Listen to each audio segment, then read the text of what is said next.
और किस दृष्टि के साथ आगे बढ़ रहा है, अथवा उस भारत की पहचान और स्वरूप क्या होगा।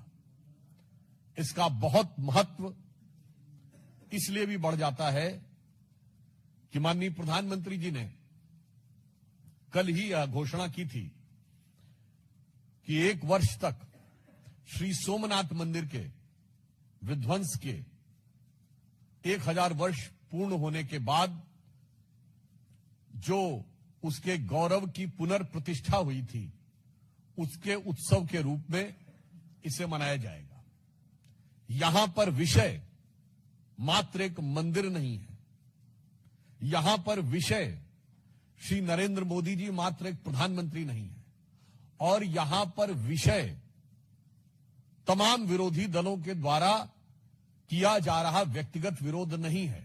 यहां पर विषय यह है कि भारत का स्वरूप और भारत की पहचान और विकसित होने के बाद भारत की पहचान क्या होगी।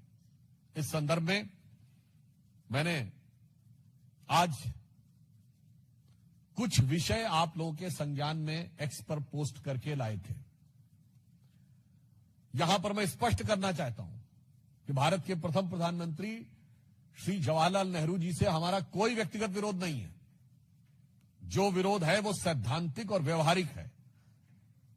जैसे श्री नरेंद्र मोदी जी एक व्यक्ति नहीं है, एक अधिष्ठान है, उसी प्रकार जवाहरलाल नेहरू जी एक नेता नहीं है, बल्कि एक विचार के प्रतीक हैं। और वो विचार भारत के लिए कितना भयावह और खौफनाक था, और उसके उस असली चेहरे के ऊपर कितना बड़ा पर्दा डाल के रखा गया था, वो आज जानने की आवश्यकता है। जैसा कि आप सबने देखा होगा कि बहुत ही दुखद बात है कि अप्रैल 1951 में जवाहरलाल नेहरू जी पाकिस्तान के तत्कालीन प्रधानमंत्री को पत्र लिखते हैं, और उल्लेखनीय बात यह भी है कि लियाकत अली जो पाकिस्तान के फर्स्ट प्राइम मिनिस्टर बने, यह अंतरिम सरकार में यानी 1946 2 सितंबर को जब नेहरू जी प्रधानमंत्री बने थे तो उनके वित्त मंत्री थे, और बजट उन्होंने प्रस्तुत किया था अंतरिम सरकार का। और इस बात का उल्लेख प्रणब मुखर्जी जी ने अपनी 2009-10 की बजट स्पीच में भी किया है। उनके लिए लिखते हैं माई डियर नवाबजादे, यानी वो डियर भी हैं और नवाबजादे भी हैं। सम्मान से अभिभूत होकर वो ये कह रहे हैं कि मैं ये बात स्पष्ट करना चाहता हूं कि जो सोमनाथ का मंदिर में हो रहा है वो बिल्कुल गलत है, उसको लेकर कोई प्रचार दुष्प्रचार नहीं करना चाहिए। और इसके अलावा उसमें एक लाइन वो कह रहे हैं जो मैं आपके सामने रिपीट करना चाहता हूं, the story of the gates of Somnath temple being brought back to India from Afghanistan is completely false and there is not an atom of truth in it. तो साहब वो ये कहते हैं कि जब महाराजा रणजीत सिंह ने काबुल जीता था तो उन्होंने सबसे पहले सोमनाथ के उन दरवाजों को मांगा था कि वो कहां हैं। ये पूरी तरह फॉल्स है। There is not an atom of truth in it. अब मैं कोट करना चाहता हूं खुद कांग्रेस सरकार के द्वारा आधिकारिक रूप से published Maharaja Ranjit Singh by L S. Bakshi, page number 15, published by ministry of information and broadcasting, new Delhi in 1992। सरकार कह रही है कि Ranjit Singh made no distinction between the Hindus and Sikhs among their subject when the combined forces of East India Company and Ranjit Singh defeated Shah Sudha in Kabul। आगे ध्यान दीजिएगा, जब उन्होंने काबुल को कैप्चर किया, one of the term inserted by Ranjit Singh ji in the treaty that followed was the doors of Somnath temple plundered by Mahmud Ghazni should be returned to India। अब महाराजा रणजीत सिंह सही हैं या अपने जवाहरलाल नेहरू जो लियाकत अली की खिदमत में उनकी मिजाज पुरसी में लगे हुए हैं, वो सच बोल रहे हैं, या भारत सरकार के द्वारा 1992 में इंफॉर्मेशन ब्रॉडकास्टिंग मिनिस्ट्री के द्वारा पब्लिश्ड बात सत्य है। यहां पर विषय ये नहीं है। यहां विषय ये है उसकी आज की प्रासंगिकता क्या है। यह भी आपको समझने की आवश्यकता है। फिर जो दूसरा उल्लेख है, आपने देखा होगा उसमें के.एम. पणिक्कर, जो उस समय कम्युनिस्ट चाइना में कम्युनिस्ट मानसिकता के थे, चीन में हमारे राजदूत थे, उनको लेटर में लिखते हैं कि नहीं नहीं, ये सब बिल्कुल गलत है। अगर आप में से किसी ने जाकर किताबों में पढ़ा हो कि पणिक्कर ने जो लेटर नेहरू जी को लिखा था, उसमें यह भाव था कि भाई चेयरमैन माओ को कैसा लगेगा ये पता लग के। गजब है साहब, धर्म को अफीम मानने वाले माओवादियों के प्रति क्या अनुराग है, और मुस्लिम लीग के प्रति कितना नजदीकी और अजीज मिजाज है, और हिंदू मान बिंदुओं के ऊपर गिरती हुई गाज है। और यह मानसिकता आज भी यथावत है। जो प्रियंका गांधी जी ने कहा था ना कि एक बार जो कहना है कह लो भाई, बार बार क्यों कहते हो। तो मजे की बात यह है, खानदान तो लगातार है, हमसे कहते हैं बार बार क्यों है। तो वहां बताना चाहता हूं, जो मानसिकता उस समय थी वही मानसिकता आज दिख रही है। मुस्लिम लीगी मानसिकता से प्यार, क्योंकि गठबंधन है, और माओवादी चीन की कम्युनिस्ट पार्टी से करार, और सनातन हिंदू धर्म पर भीषण प्रहार। जो तब था वही अब है, जो तब हो रहा था वही आज हो रहा है। इसलिए इसकी प्रासंगिकता और मानसिकता बहुत गंभीर है। अब यहां पर मैं एक और बात कहना चाहूंगा, हो सकता है किसी को बहुत प्रॉब्लमेटिक लगे। सरदार पटेल को कोट करते हुए भारत के बहुत प्रख्यात पत्रकार दुर्गादास जी ने, जिनकी बड़ी प्रसिद्ध किताब है India from Curzon to Nehru and thereafter, और उनको पद्म अवार्ड भी मिला, डाक टिकट भी उनके नाम पे जारी हुआ, पत्रकारिता में भारत के स्तंभों में से एक माने जाते हैं। उन्होंने अपनी book India from Curzon to Nehru and thereafter में पेज नंबर 240 पे लिखा है, Patel said that his principal anxiety was to save India from the chaos by countering Anglo-Muslim aggression. And the opposite direction, Maulana Azad, यह वो कह रहे हैं, हम नहीं कह रहे हैं, Maulana Azad is more concerned and worried about the Muslims. और आगे कोट अनकोट में, I am quoting Curzon to Nehru and thereafter, Durgadas quoting Sardar Patel, Jawaharlal is the only nationalist Muslim today. Patel added that Nehru was unduly amenable to Mountbatten's influence, as always leaned on someone. He was under the Bapu's protective wings and now he is leaning on Mountbatten. Page number 240, India from Curzon to Nehru and thereafter. हम नहीं कह रहे, अब चलिए ये तो किसी दूसरे ने कहा। Now I am quoting a book जिसमें नेहरू को कोट किया जा रहा है। The source is Stanley Walport Nehru, A Tryst with Destiny, Oxford Press, 1996। जो कोट कर रहा है जॉन केनेथ गैल्ब्रेथ, जेके गैल्ब्रेथ, जो सबसे लंबे समय तक नेहरू जी के टाइम में भारत में अमेरिका के राजदूत रहे। उससे वो कह रहे हैं कि नेहरू स्वयं कह रहे हैं, Galbraith, I am the last English ruler of India, prime minister Jawaharlal Nehru verily told American ambassador. मुझे लगता है कांग्रेस को इन सारी बातों को गंभीरता से लेना चाहिए था उस समय। आज तो दौर निकल गया, थोड़ा उनपे नोटिस भेजने चाहिए थे उन लोगों को, मगर ध्यान रखना चाहिए था कि बहुत सारी बातों का बड़ा अपेक्षित रिकॉर्ड भी होता है। अब मैं यहां कहना चाहता हूं, ऐसा नहीं कि कांग्रेस पार्टी में सभी लोग ऐसे थे। कांग्रेस पार्टी में अनेक नेता ऐसे थे जो भारत और भारतीयता की पहचान के लिए पूरी तरह कृत संकल्पित थे। सरदार पटेल के साथ साथ मैं कोट करना चाहता हूं के.एम. मुंशी जी, कन्हैयालाल माणिकलाल मुंशी जी, जो कि सोमनाथ मंदिर की उस आयोजन समिति के अध्यक्ष थे। उन्होंने अपनी किताब में लिखा, ये 24 अप्रैल 1951 को, और वो नेहरू जी को लेटर लिखते हैं और सोर्स है पिलग्रिमेज टू फ्रीडम। वो कहते हैं, प्रिय नेहरू जी, मेरे लिए ऐसी स्वतंत्रता का कोई अर्थ नहीं है जो मुझसे भगवत गीता छीन ले, जो हमारे लाखों करोड़ों देशवासियों के मन में तीर्थ स्थलों और मंदिरों के प्रति श्रद्धा और भक्ति को नष्ट कर दे, इस प्रकार हमारे धार्मिक जीवन के ताने बाने को छिन्न भिन्न कर दे। ऐसी स्वतंत्रता का कोई औचित्य नहीं है। मेरा यह सौभाग्य है कि सोमनाथ मंदिर के पुनर्निर्माण का मेरा स्वप्न पूरा हुआ। मुझे भरोसा है इस मंदिर से हमारे राष्ट्र जीवन को फिर से महत्व और प्रतिष्ठा मिलेगी, जिससे हमारे देशवासी धर्म शुद्ध रूप का साक्षात्कार कर सकेंगे और अंदर से आत्मविश्वास जागृत होगा, जो स्वतंत्रता प्राप्ति के बाद अत्यंत आवश्यक है। कांग्रेस के एक नेता कह रहे हैं कि स्वतंत्रता प्राप्त के बाद स्वतंत्रता की सार्थकता के लिए किस चीज के लिए आवश्यक है। अब मैं नेहरू जी की कैबिनेट के एक मंत्री को कोट करना चाहता हूं। वीएन गाडगिल जी ने अपनी किताब गवर्नमेंट फ्रॉम इनसाइड में लिखा, नेहरू जी को हमेशा पाकिस्तान में प्रचार की चिंता लगी रहती थी। मैं पूछना चाहता हूं, आज कांग्रेस में सबसे ज्यादा चिंता पाकिस्तान में ही प्रचार की है ना? आप लोग भारतीय मीडिया से हैं, पर जितनी सुर्खियां पाकिस्तान की मीडिया में बटोरी है हमारे विपक्ष ने, उतनी पाकिस्तान के नेताओं ने नहीं बटोरी है पाकिस्तानी मीडिया में।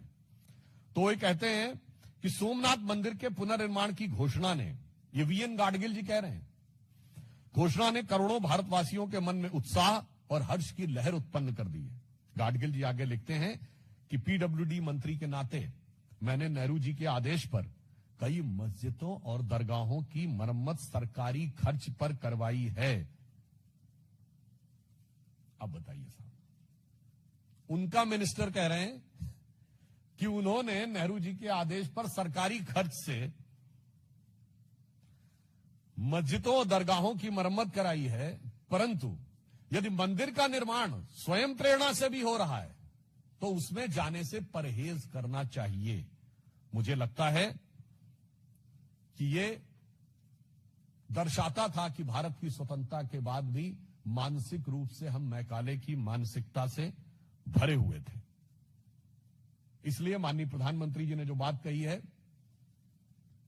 कि मैकाले की मानसिकता से अगले 10 वर्ष में मुक्त होना है, और मैकाले की मानसिकता का जो प्रभाव हमारी उस समय की सरकार और तत्कालीन प्रधानमंत्री जी पे था, जबकि कांग्रेस पार्टी के अंदर ही एक नहीं अनेक नेता, जिसमें मैंने 2 का नाम बनाया, के एम मुंशी, वीएन गाडगिल नहीं, पुरुषोत्तम दास टंडन,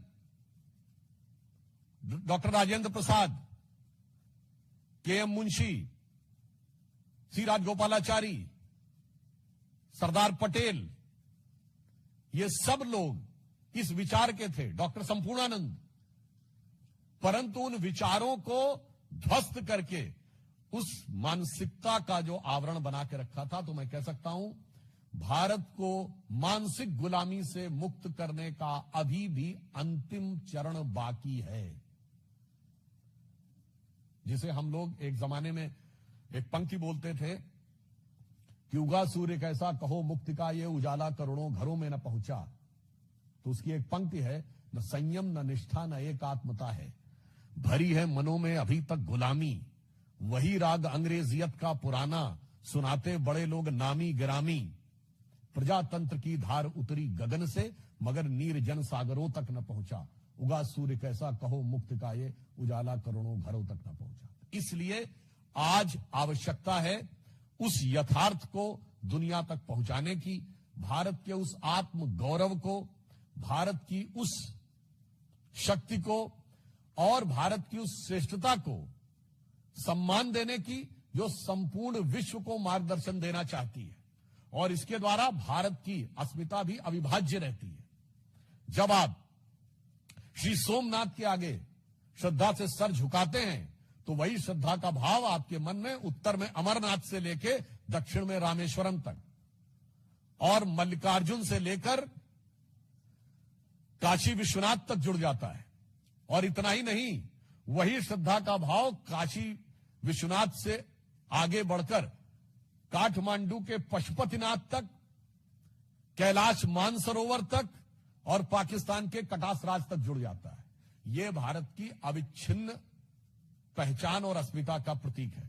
दुख की बात यह है कि आज कांग्रेस जिस प्रकार से उन चीजों का बचाव करने में रुकी है, भाई नेहरू की हर चीज तो आपने छोड़ दी, अब तो नेहरू टोपी भी आप नहीं पहनते, अब तो उनके नेता ने कुर्ता पैजामा भी पहनना छोड़ दिया है, कांग्रेस सेवा दल में भी कैप हटा दी है, नेहरू की हर चीज छोड़ दी है, मतलब जात पात भाषा प्रांत सब कुछ पे तो आ गए हैं, तो भाई ये भी छोड़ दीजिए, काहे बचाव करने में लगे।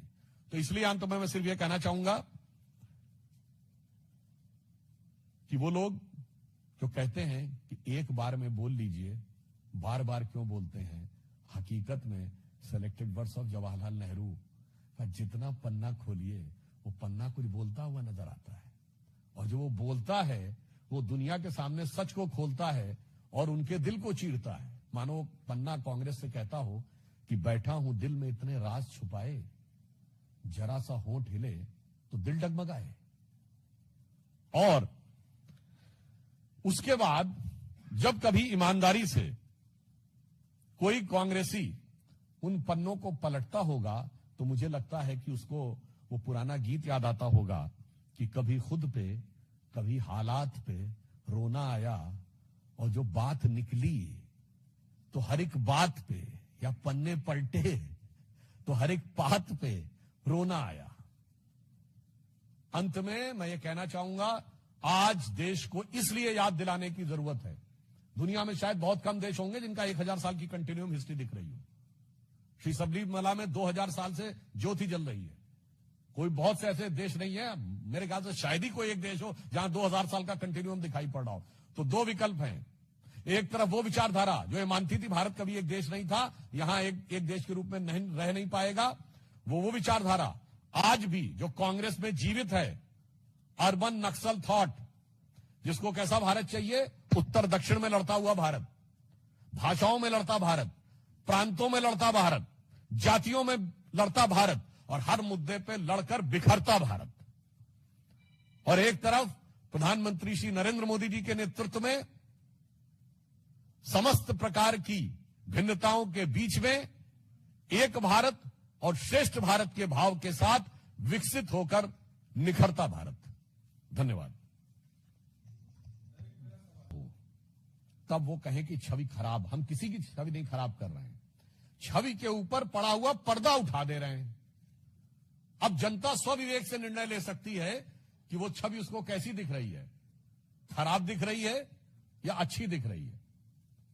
तो इसलिए कांग्रेस, और जहां तक नेहरू जी के प्रति सम्मान की बात है, तो हमारी मोदी जी की सरकार जब आई थी 2014 में, तो नेहरू जी का 125वां वर्ष था, और 125वें वर्ष के सारे कार्यक्रम हमारी सरकार ने पूरे सम्मान के साथ और पूरी गरिमा के साथ निभाए थे। और आप सबको याद हो, उस आयोजन समिति के अध्यक्ष भी श्री राजनाथ सिंह जी, जो तत्कालीन गृह मंत्री थे, वो थे।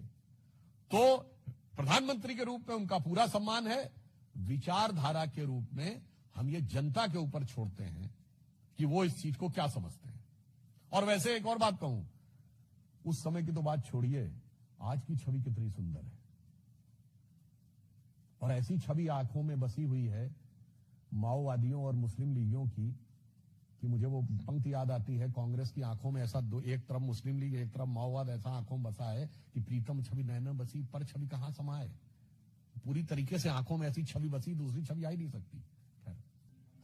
देखिए, जो कुछ भी हो रहा है वो न्यायालय के आदेश पर विधिक प्रक्रिया के अनुरूप विशुद्ध, ऑब्जेक्टिव और प्रोफेशनल, यानी वस्तुनिष्ठ और व्यावसायिक दृष्टि से हो रहा है। इस पर पत्थरबाजी से भी बाज आना चाहिए और बयानबाजी से भी बाज आना चाहिए। देखिए, वो लोग आदतन बोलते हैं इस तरह के वातावरण में, माहौल को उकसाकर, डाइवर्ट करके, भ्रम पैदा करके, इंडी गठबंधन के दलों में जो आपसी प्रतिस्पर्धा है कट्टरपंथी वोटों के लिए, ये उसका एक अंग है। मुझे लगता है मगर देश की जनता इसको बहुत गंभीरता से नहीं लेती।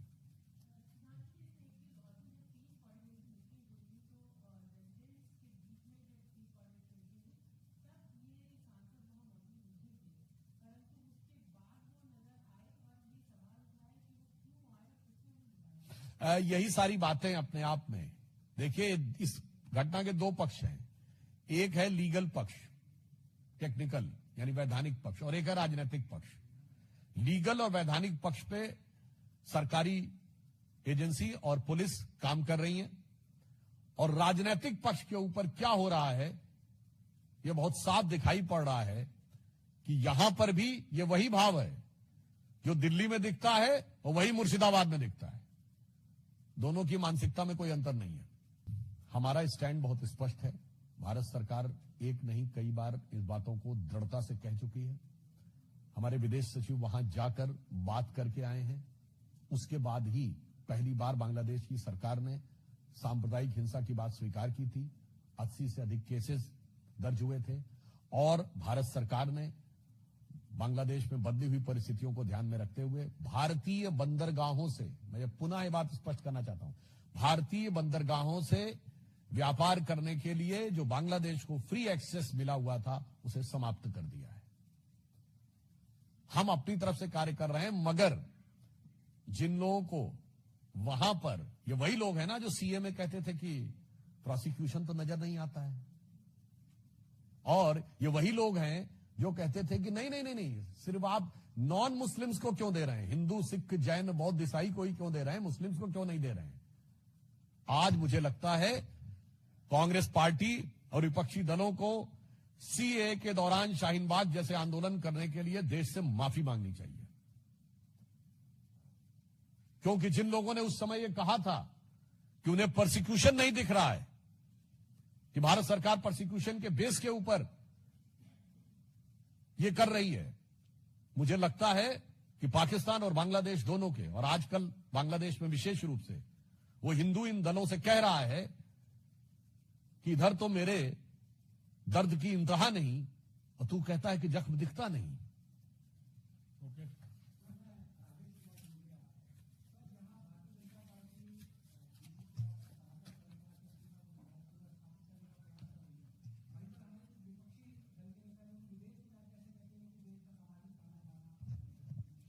इसमें देखिए कई बार बता चुके हैं, और हम सिर्फ हिंदू संस्कृति को ही नहीं प्रतिस्थापित कर रहे हैं, हम उस संस्कृति को स्थापित कर रहे हैं जिसके लिए जर्मन दार्शनिक आर्थर शोपेनहावर ने कहा था कि Upanishadic philosophy is the product of highest human wisdom. हम उसको पुनर्स्थापित कर रहे हैं, हम उसको पुनर्स्थापित कर रहे हैं। पता नहीं आप लोगों में से कितने लोगों ने इरविन श्रोडिंगर का नाम सुना है, जिसने इलेक्ट्रॉन की वेव की इक्वेशन दी थी। अगर जिन्होंने 11th 12th में भी फिजिक्स पढ़ी होगी तो श्रोडिंगर वेव इक्वेशन पढ़ी होगी। क्वांटम फिजिक्स के 3 लोग पिता माने जाते हैं, Planck, Max Planck, Werner Heisenberg और इरविन श्रोडिंगर। इरविन श्रोडिंगर ने अपनी किताब 1964 में लिखी है my view of the world, उसमें पूरा उपनिषदिक वर्जन है, और वो कहता है उपनिषदिक फिलॉसफी के लिए it is the most elevating and awarding reading for me in the whole life. हम उसको पुनर्स्थापित कर रहे हैं, और हम किसको पुनर्स्थापित कर रहे हैं? पुनः मैंने आप लोगों से बोला था, फिर बताए दे रहा हूं, आज एआई का जमाना है। एआई का सबसे प्रचलित टूल चैट जीपीटी है। चैट जीपीटी के मालिक सैम ऑल्टमैन से एक इंटरव्यू में पूछा गया था कि कौन सा ऐसा क्वेश्चन है जिसका आंसर एआई को नहीं पता है पर आपको पता है। तो उन्होंने कहा था हाँ, एक प्रश्न है जिसका आंसर एआई को नहीं पता है पर मुझे पता है, और वो उन्होंने कहा था the absolute equivalence of Atman and ब्रह्मन। आत्मा और ब्रह्म में एब्सोल्यूट इक्विवेलेंस है। ये अद्वैत वेदांत के सार वाक्य ब्रह्म सत्यम जगन मिथ्या जीवो ब्रह्म है ना परह, जो आचार्य आदि शंकराचार्य ने कहा था, उसे ही सैम ऑल्टमैन कोट कर रहे हैं। उसे ही इरविन श्रोडिंगर ने कहा है कि ऑब्जर्वर और ऑब्जर्व में कोई डिफरेंस नहीं। हम उसको स्थापित कर रहे हैं, और अंत में मैं कहना चाहूंगा हम उस हिंदू संस्कृति को स्थापित कर रहे हैं जिसने जक्के ठुकराए लोगों को, लो मेरे घर का खुला द्वार, मैं अपना सब कुछ लुटा चुका फिर भी अक्षय है धनागार। हमने दुनिया के हर धर्म को यहां शरण दी। मैं पुनः ये बात कह चुका हूं, फिर कह रहा हूं, एक देश बताइए जिसमें दुनिया में पाए जाने वाले सारे धर्म पाए जाते हो, वो सिर्फ भारत है। पारसी अपनी जमीन से मिट गए, भारत में फल फूल रहे हैं। यहूदियों पे एकमात्र देश जहां कोई परसिक्यूशन नहीं हुआ वो सिर्फ भारत है। इस्लाम के सारे फिरके पाए जाते हैं, 57 में से एक मुस्लिम देश नहीं, सिर्फ भारत है। क्रिश्चियनिटी के सारे सेक्ट जहां पाए जाते हैं वो सिर्फ भारत है। बौद्ध अनेक देश हैं, पर बौद्ध धर्म के सबसे बड़े धर्मगुरु दलाई लामा जी को जिसने जीवन रक्षा के लिए यहां पर स्थान दिया वो सिर्फ भारत है, और वो इसलिए है कि यह हिंदू संस्कृति है। इसलिए इसका उत्थान सामाजिक, वैज्ञानिक और कूटनीतिक तीनों दृष्टियों से 21वीं सदी में अति आवश्यक है।